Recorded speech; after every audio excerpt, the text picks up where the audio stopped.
Alzheimer's is a very debilitating disease. It's horrible to see. Have you seen those faces of people who see you, but they don't see you? They're gone. And my mother wasn't there. I found out that they're frightened. When they're alone, they're frightened. That's why they follow you. So you learn a lot when somebody has dementia and Alzheimer's. The young guy that saw him said, you know, you have Alzheimer's and you also have, you know, some multi-infarct dementia, and I recommend that you no longer drive. And I lost it. But Dad says, well, you know, if that's what he thinks, he says, I certainly don't want to hurt anyone, so I just won't drive.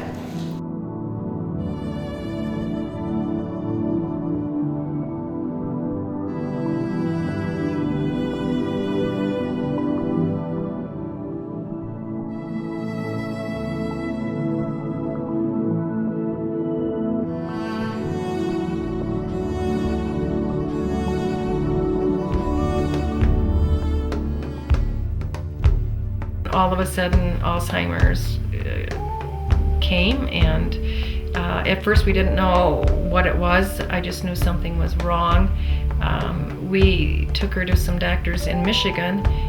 Then we found out about a geriatric type doctor who studied Alzheimer's. We're thankful that it's a slower progression of Alzheimer's with our mother. When we realized she was going to the doctor for a stomach or bowel condition, she thought sure she had, and she was at the doctor's 5 times in 2 weeks. Now there's something wrong there because they couldn't find anything, and I had to tell her. He asked if she had had any signs of dementia. Of course, I took that as a kind of an insult. What, my family, me? You know, it's not something we do. For me, I was in denial. It's a very common thing to happen for people, but you really, really need to seek help. She'd go to the kitchen and start to do the dishes, and the next thing I'd know, she'd be sitting in the living room, and the dishes weren't done.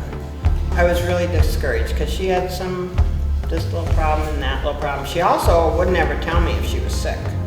She ended up with pneumonia and a completely full lung one time, and all I knew was that she needed to take a nap in the afternoon. She didn't usually nap. Along the way that we noticed a lot of crying. She just didn't understand, didn't know what was going on, couldn't do things. Math was her forte. She could put numbers together, she could run businesses. I mean, she was that good. And then when she could no longer keep her monthly bills, we knew there too something was wrong. So it was time then for us to step in.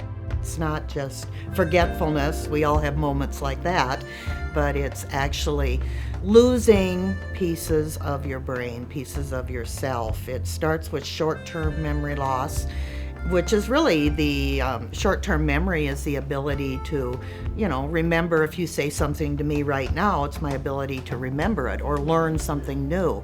And it progresses differently for each person. Some people progress very quickly, other people it can take several decades. But it is a progressive disease where eventually the person loses the ability to remember anything, loses the ability to care for oneself, and it does always end in death, unfortunately. Otherwise, the journey is different for everybody.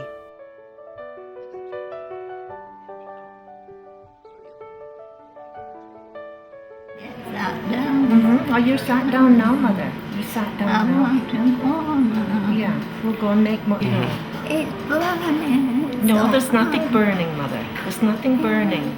When you're a caregiver of somebody with dementia, is accepting that person's reality and going to their reality, we tend to want to bring them back to our reality, correct them all the time, confront them. And there is nothing to be gained by correcting somebody with dementia or confronting them, and there is everything to be lost. It's much better to just join them in their reality. If they're doing well with it and they're not upset, so what if they think it's 1969 and they're back on the farm? Nobody is being harmed by that. If they think they're back in the factory where they worked as a young person, start talking about that factory work. You don't have to agree with them. You just start talking about whatever the subject is, that they're, or whatever the reality is that they're in. But if we correct them and tell them that, no, that isn't true, that isn't where you're at, that's not possible, that happened many years ago, you just confuse them all the more. You frighten them. That's when we're going to get those behaviors, even sometimes very catastrophic behaviors. If she thinks she's a young girl and she's looking for her mother, and you just tell her her mother died 10 years ago, it's like breaking the news for the first time. I think sometimes we need to stop and think about how that feels. The last time that any of us got devastating news that something awful happened to a loved one. Think about how we felt then. The shock, the knot in your stomach, the heart beating, the hands shaking, anger and fear and all the emotions probably known to man stuck in the pit of your stomach. What would be better, instead of correcting her when she says, I want my mother, say, you must love your mother very much. Your mother, she's a piano teacher, isn't she? Use information that you know.